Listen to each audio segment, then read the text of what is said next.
Hey everybody, welcome back to another episode of Throwback Thursday. This is the third video that we have for you today. If you missed the other two, we had the Big Bat box a few hours ago, and before that we had a case break of the brand new 2021 Archive Signature Series Retired Player Edition with one encased autograph card per box. You got to check those out. If you haven't already, make sure you hit the subscribe button.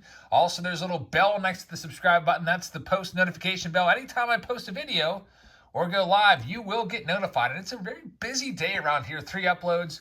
And tomorrow is going to be just as busy. We've got 3 videos planned for you, 2 standalones. We're taking a look at the Series 2 Monster Box from Target and putting that up against a couple of Series 2 Blaster boxes and seeing what's the better value. And then we have 5 Blaster boxes from Target in Face Off Friday tomorrow, all recent releases. And then we'll do a mixer break live on Friday night. So lots of stuff tomorrow. I hope you'll check it all out. We've got a lot of stuff today. We've got 2 full boxes, 36 count per box of 95 Donruss. Vincent is the sponsor for this video. Vincent, thank you very much. I really appreciate that. If you guys would like to sponsor a video like this one or participate in any of our case breaks, check us out on Patreon. It's just $3 per month. And it gives you access to all of our breaks. So let's tell you a little bit about 95 Donruss. We got both series boxes here. 95 Donruss was a 550 card set.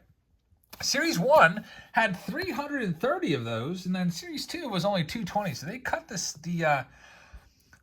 title checklist down by a considerable amount right there, which is kind of interesting. But there's some great inserts that we'll be looking for. The inserts are called Donruss All-Stars, Bomb Squad, which you might remember. Of course, Diamond Kings, which are about 1 in every, I think, 10 boxes or 10 packs. Dominators Elite, which is going to be the big chase card. Long Ball Leaders and Mound Marvels. So let's see if we can find a blast from the past. 1995 Donruss, Barry Bonds on the front of the box. In terms of rookie cards, there's not really any notable rookies off the top of my head in this set, but we'll see most of the cards coming out of here. Also, we have to cross our fingers and hope that the cards aren't all bricked up, because 95 is a very,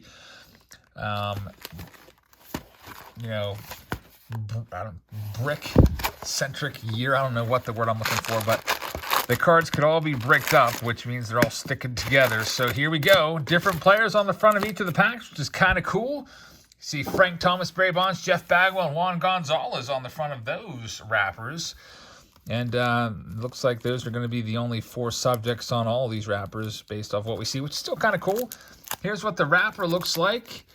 You can see it says, collect all 330 cards of 95 Donruss Series 1. And we can look for, here's the odds. Elite is 1 in 210 packs. Guys, we're opening 72 packs. We could find an Elite card here today.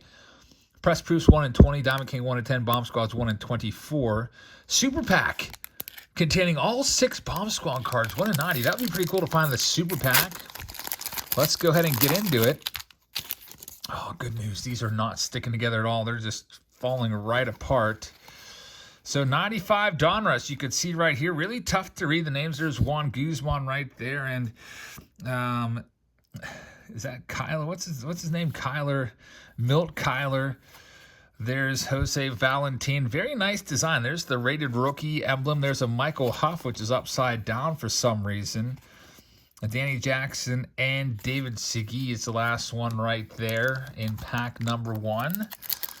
Pack number 2 out of 72. And eventually what I'll probably do is I'll probably, just to save a little bit of time, is super rip the packs into stacks, so it goes a little bit faster for you guys. There's a nice Jeff Bagwell. He's a Hall of Famer. Here's the back of that card.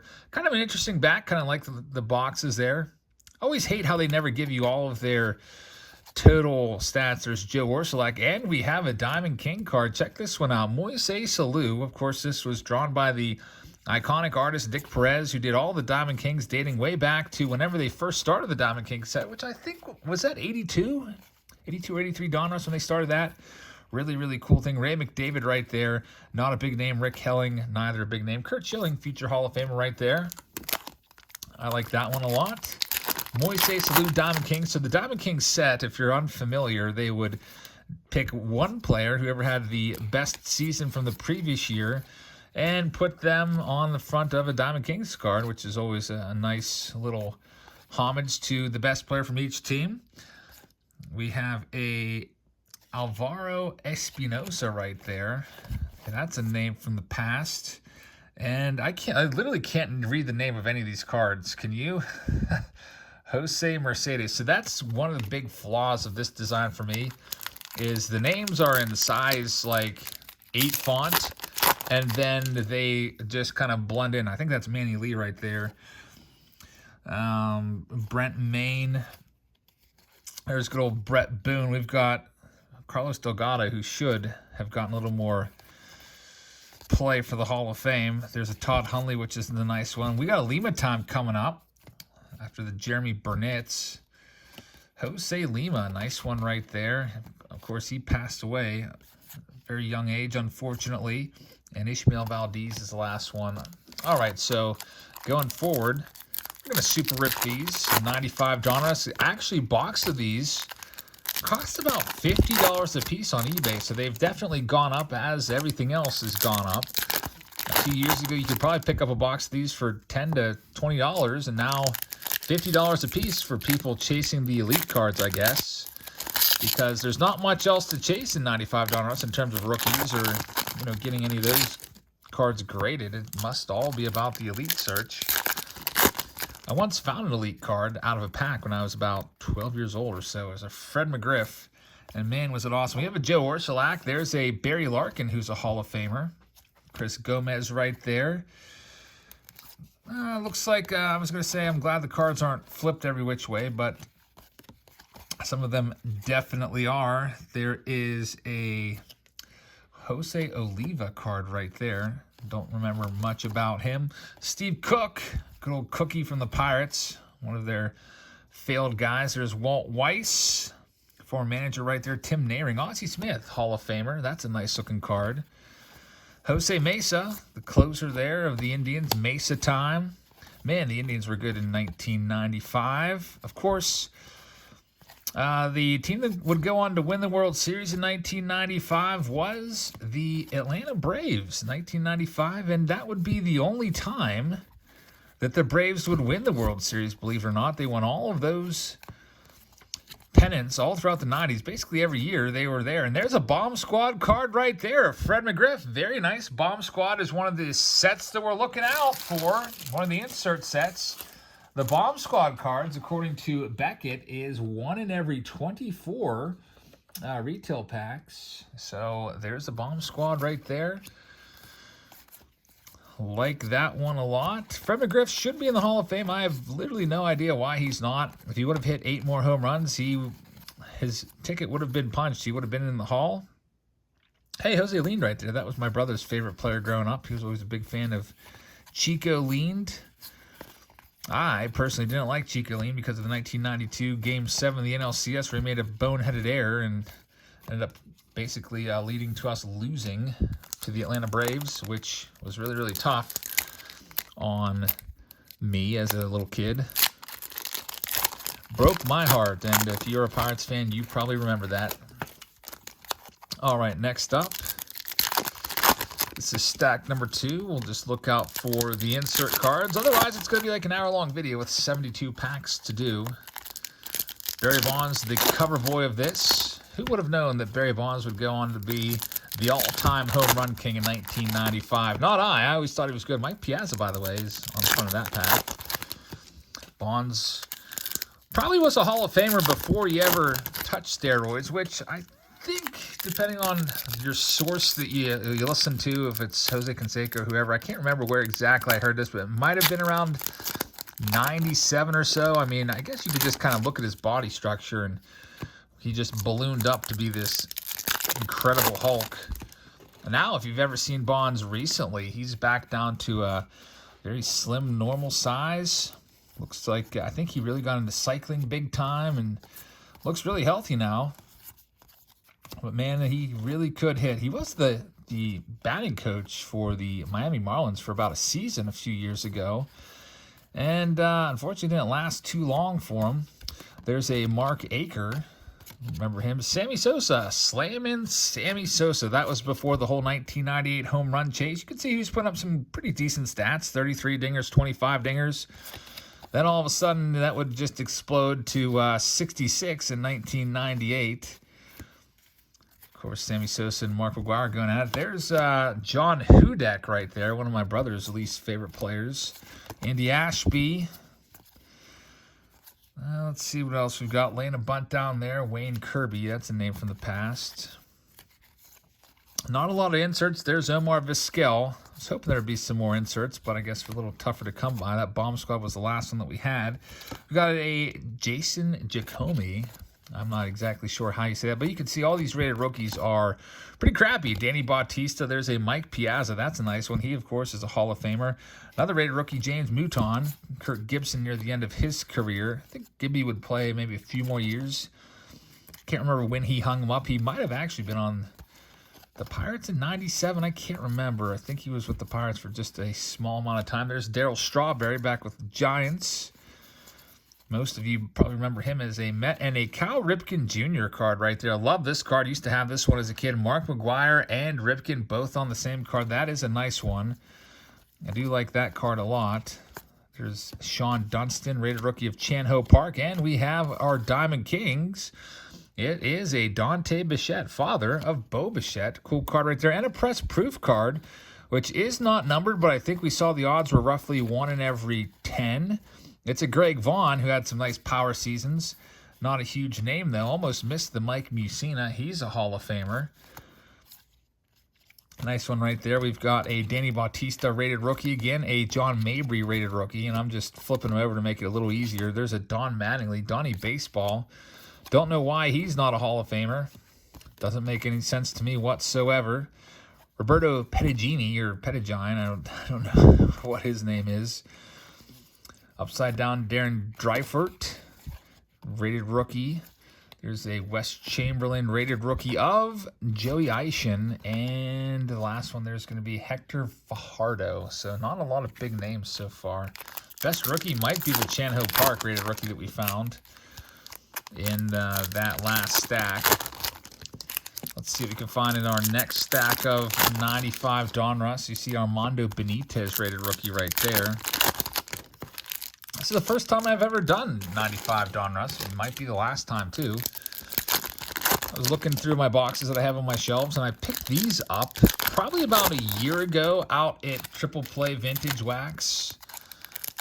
I think I recognized the price tags on it from being from that store, but I was like, I almost went to 89 Donruss, but I decided not to do 89 Donruss. Probably should have, because the Griffey Jr. and a PSA 10 is like a $600 card. Look at this. Last card is a Bomb Squad card.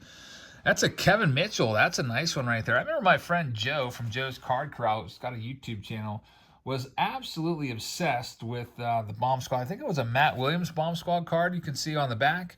Joe Carter as well. Almost, I guess I missed that there's cards or players on the back as well. On that Fred McGriff, I missed that one. That's now somewhere in the middle of the stack. I can probably find it for you real quick in case you were wondering. Here's the McGriff, and the card on the back, or the player on the back, Jose Canseco. You can see these little missiles for each home run that he hit in 1994, which, by the way, was a strike-shortened season. So they didn't get to play all their games. If we take a look at, let's find a top-notch player. There's an Alex Cole upside-down card. Let's see if we can find a guy that we know played a lot. I wish these cards were all flipped upside down. That's one of the things I hate. Like Ellis Burks, for example. You can see the numbers are way down. They're only 42 games.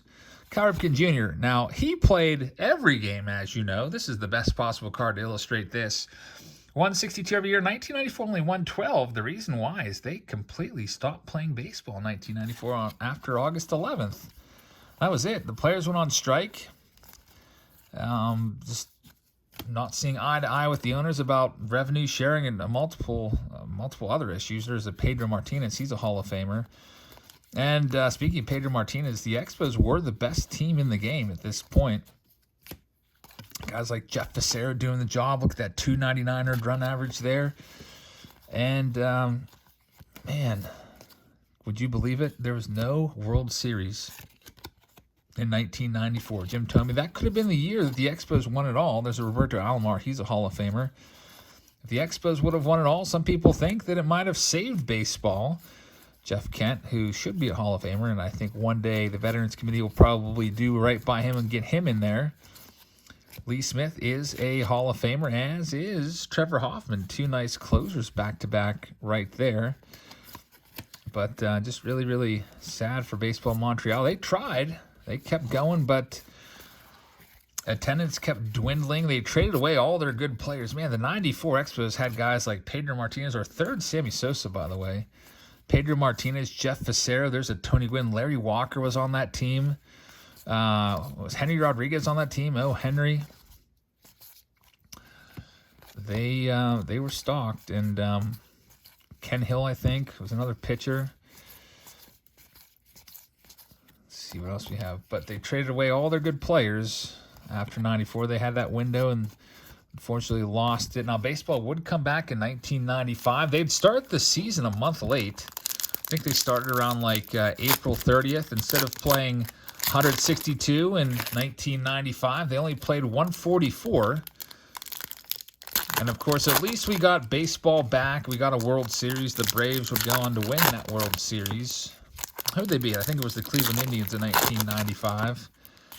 Yankees would win it in 96, starting their dynasty. Of course, 97 would be a road bump for them. Florida Marlins would go on to win it in 97 over the Cleveland Indians. And, man, there were some good teams in the mid-90s for sure. Braves, Yankees, Indians were, for me, the big three, just off the top of my head. They were powerhouses for sure. Let's go ahead and see what we have in our last stack from Series 1, and then we'll get into Series 2 and see what we can find. Lots of packs to go through. So far, we've found a couple Diamond Kings and 2 Bomb Squads, but no Elite card. That's what I was hoping we could find. That's why I'm ripping through every pack. There's Carlos Baerga. Don Mattingly again. Starting to see a lot of repeats. There's another Kurt Schilling. Edgar Martinez right there. Almost started choking when he came out. Hey, there's the A-Rod. That's a rated rookie right there. Now, you might say, wait a minute. You said there's no good rookies. And this, well, A-Rod, this is not his rookie card. This is a 1995 card, which is still a very nice card. Probably, honestly, my favorite card that we've pulled so far. But his rookie card is 1994. So, still a cool one. I really like the 94 Upper Deck A-Rod card. There's Steve Avery, who was a key piece of those Braves rotations in the mid-90s, all throughout the 90s, really. Steve Avery came on the scene, I think it was in 1991. And, man, I hated Steve Avery. He was a bugaboo. There's another Mike Piazza right there. Ricky Henderson is a Hall of Famer. There he goes, stealing a base. And looks like he's just going through the motions right there. Like, yeah, I've got it stolen. There's Carlos Garcia. He was actually an All-Star, the Pirates' lone All-Star representative in 1994. Tom Glavine is a Hall of Famer. Randy Johnson, of course, is a Hall of Famer. Man, this is a terrible face on... Who is this? Is this Greg Gagne? Look at his face is like warping into a weird... man, if he looked like that on every swing and miss, that would be pretty awful. There's Albert Bell, part of those Indians teams, which were so good. Geronimo Barroa had a couple good seasons. I think he was a 30 home run bat at one point. Charles Johnson, rated rookie. And we're going to get to that second box here in just 1 second. J.R. Phillips.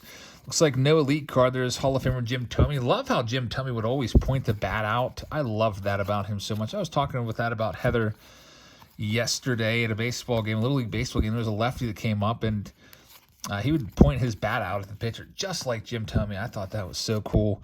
We've got a press proof. It's one of the first 2,000 printed. So this is out of there's only 2,000 of these. So not serially numbered, but not a whole lot of those. And a Diamond Kings Jeff Bagwell card. So we got 3 Diamond Kings and 2 Bomb Squads out of the Series 1 box. We'll see which box ends up being better. There's the Barry Bonds. Kind of been avoiding us, unless I missed it because it was upside down. Tom Glavine loved the Barry Bonds card. You can see had 37 home runs in 1994, which is a great total. He probably would have had an outside shot at hitting 50. He hit 46 the year before, and you know what? He didn't even win the home run crown in 94. It was Matt Williams, I think, had 43 when the season went offline, and a lot of people were really following that race, thinking that Matt Williams had a real shot at breaking the single season record, which was 61, set by Roger Maris in 1961. Let's get on to the second box. Series 2. Might see a big uptick in doubles and triples from this because there's way less cards in the Series 2 checklist. Like I said, there's only 220 cards in this checklist. And there's just as many total cards in the pack. So we might see a bunch of triples even in here. You can see there's Jeff Bagwell and there's Barry Bonds and Juan Gonzalez. Is Frank Thomas back on the wrappers again? Yeah, same guys on the wrappers, just a different color scheme there. Instead of blue wrappers, they're red wrappers. So at the 20-minute mark, let's go ahead and get into these. Probably will end up being almost a 40-minute video or so, but that's okay. At least we'll see all of 95 Donruss, and maybe we'll get lucky and find one of those elite cards. I'd like to find way more inserts. The mid-90s were all about inserts. I feel like Donruss didn't really go all out for 95. I'll tell you what, like Fleer was really, really guilty of the insert craze. If we ever do some more Fleer, you'll see what I'm talking about. There's a Greg Maddux card right there. We'll just point him out right now. Hall of Famer Greg Maddux. His 95 was absolutely amazing. A 156 earned run average, 202 innings pitched, and a 16-6 record. He was just another level. There was some great pitchers in the 90s. Maddux was one of the best, if not the best, arguably the best. I mean, you got Pedro Martinez, you got Greg Maddux, you've got Randy Johnson. Those are the top three that come to mind off the top of my head. Obviously, there's a bunch of other Hall of Famers that pitched during this time as well, like Tom Glavine, and Roger Clemens is not a Hall of Famer, but probably should be. It looks like this box is going to be really annoying because there's cards flipped every which way. There's a Cy Young winner right there. Doug Drabeck won the Cy Young. I think it was in 91. Rated rookie alert. We got two of them. Let's see. Darren Bragg and Mark Smith. Not big names at all. Looking for our inserts. We got a rated rookie alert right there. Who's it going to be? It's Tony Eusebio. Got some upside down cards here of just some commons. I won't even bother to flip those over. Hey, there's Charlie O'Brien, former catcher right there. Craig Shipley, Andujar Cedeno. Tommy Green once threw a no-hitter. Tom Gordon. There's John Olerud. There's Greg Maddux again. So already we've gone through like 3 packs. We've found 2 Greg Maddux cards. You're going to see a lot of triples, quadruples maybe even. There's Tony Gwynn. So there's 36 total packs in here. And how many cards per pack? Does it tell us? Was it 10 or 12? With only 220 cards, we're going to see a lot of doubles. So that's a nice Tony Gwynn Diamond Kings card. You can see it's the 24th Diamond King card that there was. Back then, there was 28 teams in the big leagues. Craig Biggio is a Hall of Famer. This was before 1998 when the league would expand with Tampa. Tampa Bay Rays and the Arizona Diamondbacks would come into play. There's Larry Walker, which is a nice one. And we've got Paul Shuey, rated rookie. And another Hall of Famer, Eddie Murray. Now, when I bought these boxes, I will tell you that for some reason, Series 2 was priced for $5 more than Series 1. So I don't know if I don't know why that is. It seems that Series 1 may have the better players. I mean, you saw the Ripken, and there's Harold Baines. By the way, Rafael Palmeiro should be a Hall of Famer if not for the whole PED stuff, but that's a pretty good team right there down in Baltimore. You got Palmeiro there, who's a Hall of Famer. You got Harold Baines, Hall of Famer. Cal Ripken Jr., Hall of Famer. Eddie Murray, who had already moved on to the Cleveland Indians, but he was there for a long time too. Hall of Famer. There's KY Kevin Young, Andres Galarraga, Rusty Greer was a nice player back in the day. And we've got Damon Buford. Wade Boggs, let's flip him around. He's a very notable guy, not just some common we can pass on by. Hall of Famer Wade Boggs. And for those of you that like Joe Girardi, we'll flip him around as well. Kirby Puckett, Hall of Famer right there. And that's going to do it for that particular stack. So only really one insert there. That was the Tony Gwynn. We'll see what we can find in our next pack if I can ever get it open. Some of these packs are a little bit harder than others to open up. Hope everybody's having a nice Thursday. If you watched all 3 of our videos today, that's really, really appreciated. I really thank you for taking the time to watch our videos. Hopefully it serves as a nice distraction from things, or maybe just for your entertainment. Hopefully you enjoyed our case break of Signature Series. I mean, that's a really good one for Throwback Thursday because it's all retired players. I won't tell you what the best card that we found was. You'll have to watch it for yourself. I also did the Big Bat box today. That is a video that was long overdue. I actually received it last week, but just have been so busy, didn't get a chance to rip it open until today. All right, so here we go. The cards are every which way, which is super annoying. Wish they would just make up their mind. All right, so we've got Spanky LaValliere, Mike LaValliere, former catcher there with the Pirates. Used to like him a lot as a kid. Oh, there's Eric Plunk, another one of my brother's least favorite players. I didn't like Eric Plunk either. We've got Ivan Rodriguez, who's a Hall of Famer. Rated rookie card here of, who is this guy? Dan Maselli, who looked like he may have been a future closer for us at one point, but never really worked out. Used to love Orlando Merced so much that I invented a game called Orlando Merced and Stuff. That's literally what the name. I used to hate Zane Smith. I don't know why. Just didn't like him as a kid, even though he was on my favorite team. But Orlando Merced and Stuff, the way the game worked is I would run through the Pirates order. I'd start off with Orlando Merced because he was oftentimes their leadoff batter around this time. Hey, Greg Jeffries got a Diamond King card. Jeffries, a lot of people consider him to be a huge bum and bust. Of course, his 89 Topps card, Future Star card, everybody wanted that. Everybody wanted his rookie cards when they first came out. But he would go on to have a pretty decent career, just not a superstar career. You could see he was worthy of a Diamond Kings card, even beating out the likes of Ozzie Smith there in 1995 Donruss. But the way Orlando Merced and Stuff would work, I'd be like, now batting for the Pirates, Orlando Merced, and my brother would go on the other side of the yard.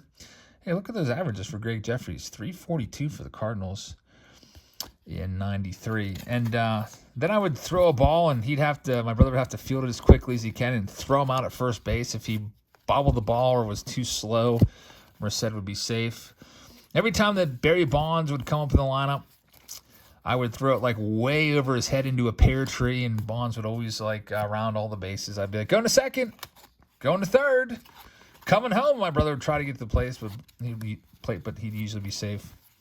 That was a fun game in the backyard. We didn't have a huge backyard, but it seemed as when we were kids, it was a pretty big yard. We used to have wiffle ball games in the backyard all the time. I wish I had video footage to show you. There was a giant tree smack dab, a giant silver maple that was biggest tree in the whole neighborhood, smack dab in the middle of the yard. And to hit a home run, you had to get it through the tree, through the branches. So sometimes you'd hit a ball up there, it would just rattle around branch to branch, and you'd just be looking up, waiting for the ball to fall. Hopefully you'd catch it. There's a Mark McGwire. There's also an Eddie Murray in there as well. Hall of Famer Eddie Murray, nice Mark McGwire. But that was some fun times. That tree definitely made for challenges. Oftentimes, my brother and I would have home run derbies there. We'd both have a home plate. We'd both have one wiffle ball and a wiffle ball bat. We'd throw it up to ourselves and try to hit as many home runs as we could in, say, 5 minutes. And we'd have to run after the ball, and it'd be frustrating because the ball would, get stuck in the tree, or you'd hit a blast or get knocked down by this giant branch. I'm sure lots of you folks have stories similar to that, playing ball in the backyard. But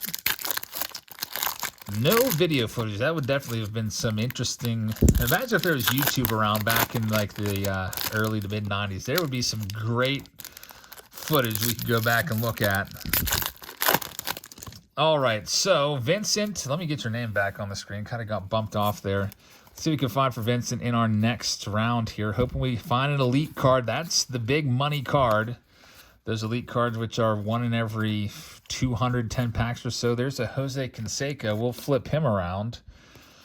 Very nice one right there. A couple commons there. Kirby Puckett's there again. We found him multiple times. Mike Piazza's on the card there with former closer Todd Worrell. Mark McGwire once again. Reggie Jefferson. Upside down cards. Doug Drabick, who we've already seen. Kenny Lofton, who should have got a little more consideration for the Hall of Fame. I mean, guys like Tim Raines got consideration. Why did Kenny Lofton get bumped out so quickly?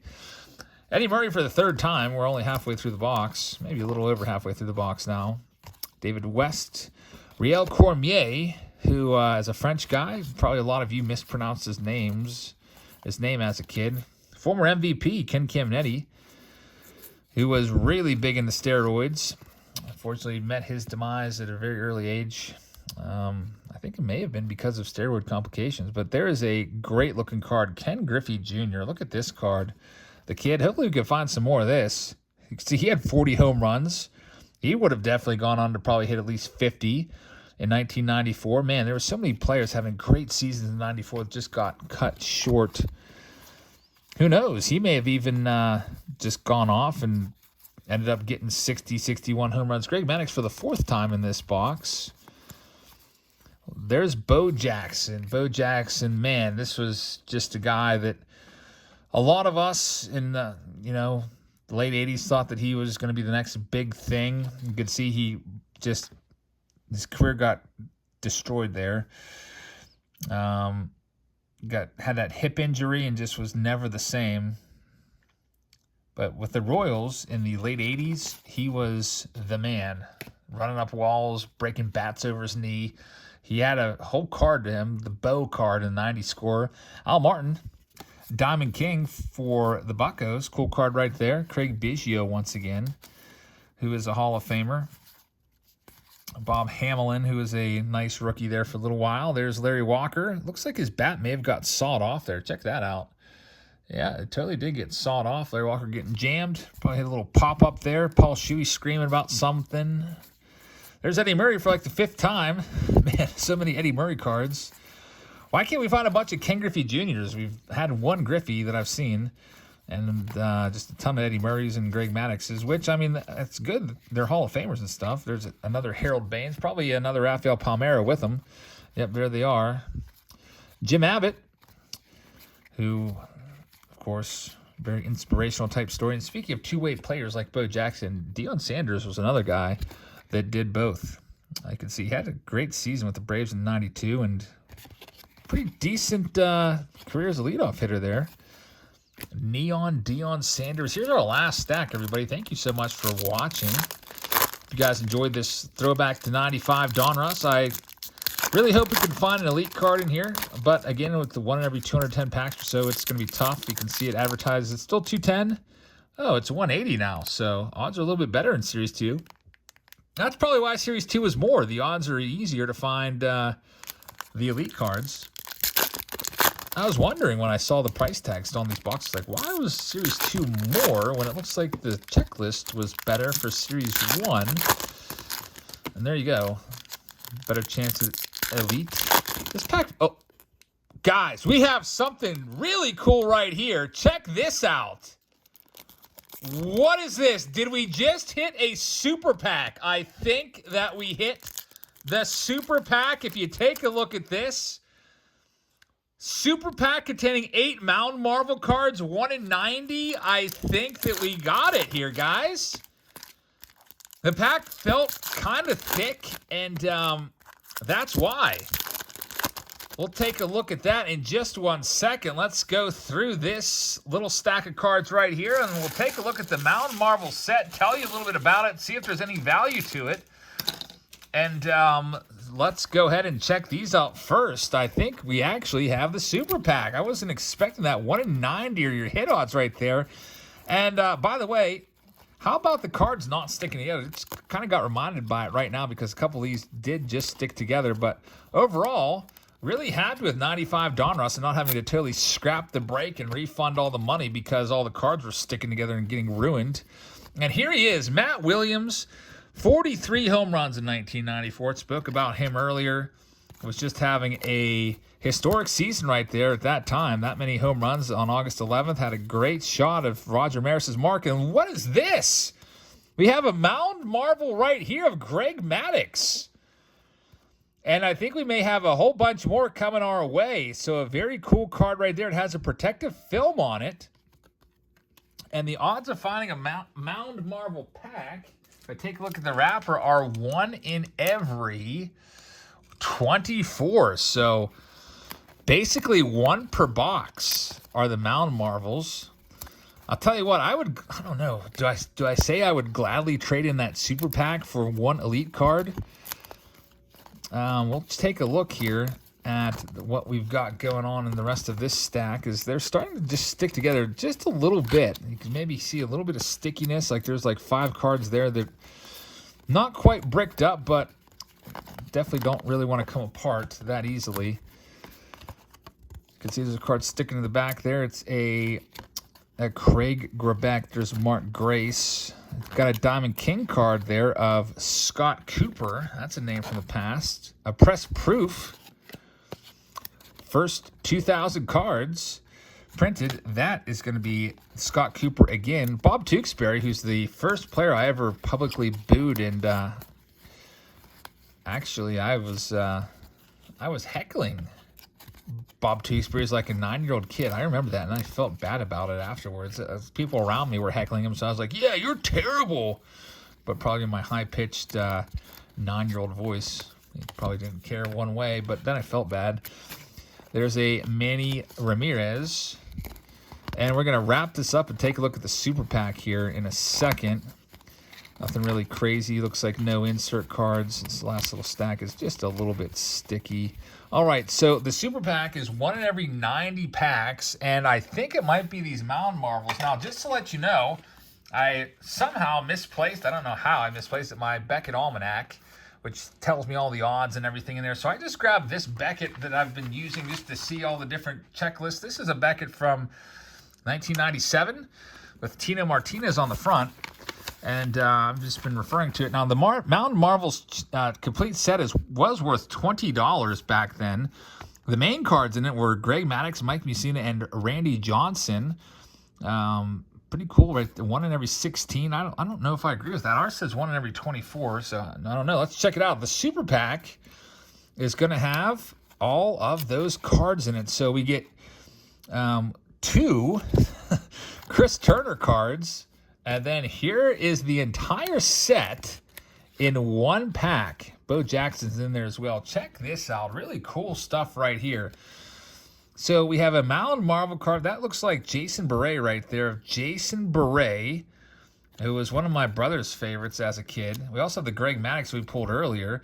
There's Randy Johnson Mound Marvels card. And is that like a hologram or something? I don't know what this is. If it's just like a mirror that you look at yourself and be like, yeah, I'm going to be a Mound Marvel someday. But Randy Johnson, nice one right there. Then there is Doug Drabek with the Houston Astros. He didn't have too many good seasons with the Astros, but that's a cool one as well. We have Jimmy Key from the New York Yankees. 5 of 8. I can't believe we got the entire set of this in 1 pack.